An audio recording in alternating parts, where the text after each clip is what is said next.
Hey, good afternoon, guys. It's Mike. It's Saturday. It's August 6th. I'm in Fort Worth, Texas. I was just recently visiting with my loved one at Carswell, and I wanted to share my experience going to Carswell today, as this was the first time I had ever been to a BOP facility to visit anybody or anyone, and just wanted to share how it went kind of step by step. So it started out trying to find directions from Arlington, where I was staying near the Dallas Cowboys Stadium, to FMC Carswell. It's not very easy. Matter of fact, it's on a Naval Air Force base, Naval Reserve Air Force base, so it's pretty much protected by the military all around. However, there is the facility inside inside the Air Force base. Once I finally Googled, after I found the name of a road where it might be, the gate where I was supposed to go for sign-in, I finally got to the right place after several detours and stops and getting frustrated because there is no address that pulls up in maps on Apple or even on Google with the address that they provide on the BOP website. After getting there, I pull in line because there's about 4 or 5 cars waiting to get in to visit their family, loved ones as well. And I pull up to the guard shack, give him my license. He asks me who I'm visiting. I tell him. He writes down my license plate number, writes down my license information, and hands me a placard to put in my window, along with a paper that I'm supposed to fill out with questions pertaining to: am I carrying anything illegal? Am I carrying food? Am I carrying drugs, guns, alcohol, prescription medication? You know, all the things you're not allowed to bring in there. Common sense tells you that. They want you to check a box to say that you're not bringing that stuff in. After doing that, I get to the main gate after driving around. You wouldn't think it was a prison or a Bureau of Prisons facility, because you drive through some, it looked like apartment housing, maybe for people on the base. And then you finally follow the road around and you get to where you see the razor wire fence. The camp's on one side that's pretty open. You see women walking around in their sweatpants and sweatshirts, so you know that they're camp people. So they're inmates, but they're camp status, so they have a little more freedom. And then you have the people locked behind the wire. Unfortunately, the medical facility is behind the wire, even though my loved one is a camp person. She's in the hospital, so the hospital itself is behind the wire.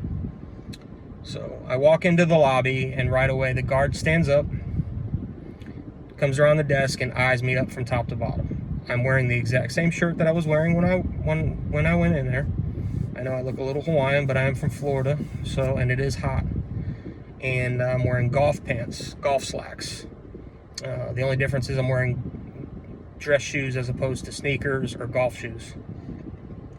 The lady looks at me and she goes, "Yeah, you're all right." And then she sees my sunglasses on top of my head because I left them on, unfortunately. She goes, "Are those prescription?" I said, "No." She goes, "You'll need to take them back to your car."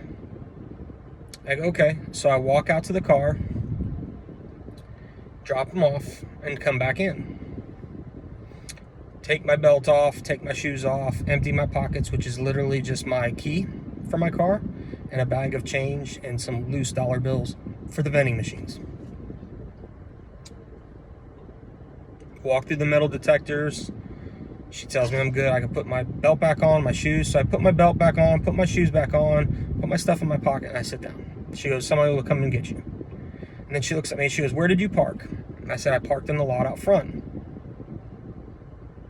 She goes, "You can't park there." I go, "Why is that?" She goes, "It's a staff parking lot." Now, mind you, the parking lot was so empty, you wouldn't think it was anything. There was nobody there. And a few other people that were there to visit parked there as well. And I said, oh, I'm sorry. I said, I just parked in an empty spot. I didn't park in any marked signed. Like, I didn't park in the warden's spot. By the way, the warden wasn't there. Saturday, go figure. They probably don't work weekends. And she goes, yeah, you've got to move. So I go outside, move my car literally less than 20 yards. 4 or 5 spots over to another lot that's completely vacant that is supposedly for visitors. There's maybe 3 cars that are there max, along with the 3 that were there of staff parking. Apparently there is a staff shortage because there was no staff cars parked in the staff parking lot. I have to go back in and go through the entire process again. I grab a new mask because you have to wear a mask, take off my belt, take off my shoes, go through the metal detector.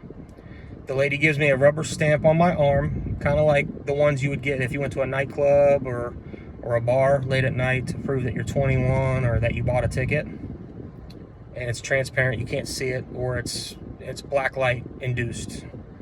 So a guard comes out through these giant doors that have bars across them that open slowly, comes in, grabs all of our licenses, me and like 3 other families that were waiting to go in, and has us come in through the door. The door closes behind us. They ask us to show our blacklight stamp through the blacklight in front of this window that looked kind of like a command center. And once they did that and everyone showed their smiley face stamp, the guard opened the second door. As the second door opened, I see my wife sitting there in her wheelchair with an Ina that was pushing her. And I had to do everything that I could to hold back my excitement to finally see my wife, who I haven't physically seen since November of last year, sitting there. I just wanted to run over and give her a hug and tell her how much I missed her so much. And I'm sorry, and I wish I could do more. I wish I could see her every weekend, but she's in Texas, I'm in Florida. So they walk us into this room. There's like a guard station at the very front of the room, and there's all these rows of chairs. And they're all kind of lined up, almost like airports, where they're all lined up and they're all facing each other. Rows are facing each other. And the guard tells us that we need to sit on the left side and wait. So I go sit down. I find a spot that I think her wheelchair will fit next to. And a guard brings my wife in. She slides over the chairs because they're all connected so that my wife's wheelchair will fit in front of where I'm at. And instantly I start welling up and getting upset. She's sitting in a wheelchair. As beautiful as she is, she's a shell of who she used to be. She lost a lot of weight, and she's not necessarily unhappy about that. She's as pale as a ghost because they get no outside time, no sunlight because of the whole COVID lockdown protocol. Her right arm, her right fist was clenched closed, and she couldn't open it, and it's stuck like that, and she can't use her hand or her arm at all. She had her right leg propped up with one of those wheelchair leg extension things because she can't use her right leg at all. And she kind of pedaled herself a little bit around with her left foot.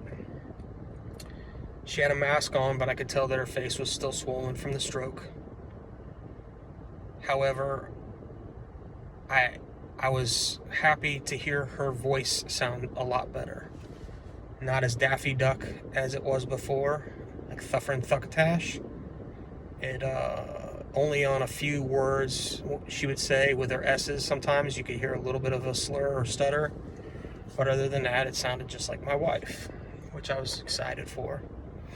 And we sat there and we talked. I got started about 8:30, 8:45. And we talked until 10 a.m. when they called them up for count. Now, mind you, my wife needs help getting around everywhere because she can't move. She's non-ambulatory. She can use her left foot to kind of propel herself, but it's not very easy. And she gets tired very easily, obviously, because you're using the same foot for everything. So another inmate who was visiting her family, or her family was visiting her, she was, do you want me to push you? And she was very nice, and she pushed my wife over for count. And after they checked in, the lady brought her back over. So we sat down, we kept talking about life, the kids, work, my journey here, which has been absolutely insane. The baseball game I went to last night was really the only thing that I've done for myself, which is kind of cool. And I'm like, I'm thirsty. Do you want a drink? And she's like, yeah. So I go over to the vending machine, several vending machines, one of which that had Diet Coke, Coke, Sprite, was out of order.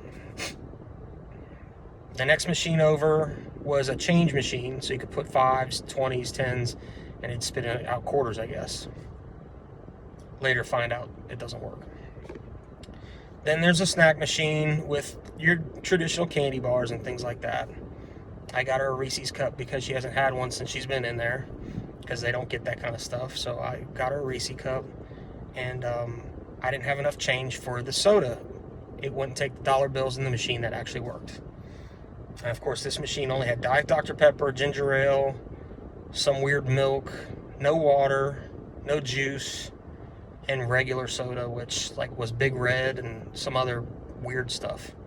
So I used my dollar bills on the broken machine, hit the coin change return, and it was spitting out quarters. So I used that, and the quarters worked in the soda machine. I got her a ginger ale. I got myself a Diet Dr. Pepper. And then, of course, we hear a voice, the guard yelling, no sharing.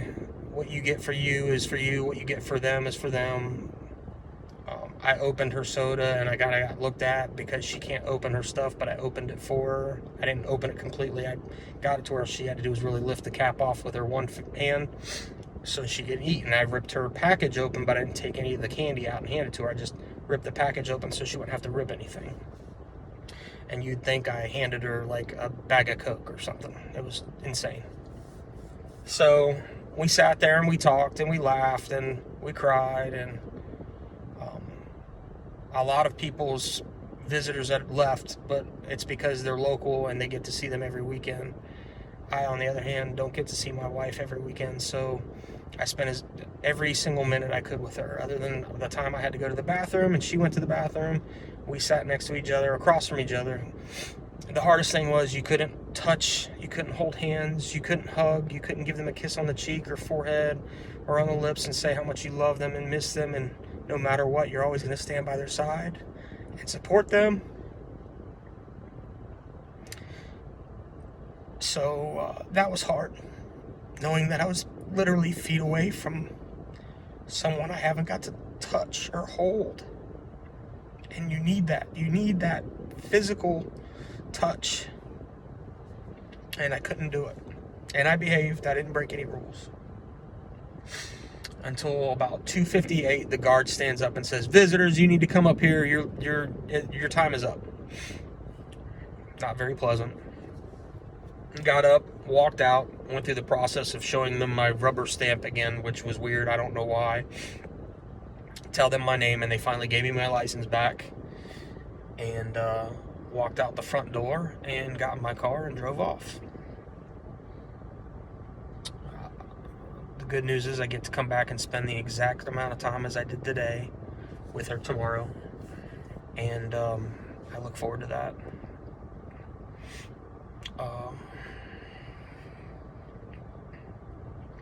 I will say I just got an email from her, and she said she feels rejuvenated. And it just reiterated how much she loved me and how much I love her, and she knows she's got to keep fighting, and she prays that this lawyer and that work out so we can get her home. And it's insane. I've literally been fighting and doing everything I can. I've had some amazing women helping me, not charging me anything, not doing anything, not expecting anything, that's what I mean, but doing everything that they can to help. And then I was blessed with someone coming through and giving us the funds to get an attorney for my wife. So after, you know, speaking with the family and everything, they feel like this is the best course of action. Hasn't started yet, but we've got to do what we can to get her out. And today just proves I've got to get her out. So those of you with loved ones inside, call them, email them. If you can visit them, if you find a way to visit them, visit them. I'm just so happy that she feels almost refreshed, rejuvenated, and maybe it just fueled her fire to continue her fight, and not letting this horrible disease or this illness or this stroke overcome her and take her away from us. And I just thank God for that. And that's really all I've got. If anything exciting or crazy happens tomorrow, I'll be sure to share it. Please look out for one another, take care of one another, love one another, respect one another, do good things for people. And those people that do good things and have done great things for me and my family and my loved ones, I love you from the bottom of my heart. I'm forever grateful. I'm forever indebted to you. And you'll never hear a bad thing come out of my mouth about how amazing you are and all the things, or you'll never hear anything but amazing things come out of my mouth about how amazing you guys are and all the wonderful help and blessings you've bestowed upon me and my family. So God bless y'all. Take care. And until next time,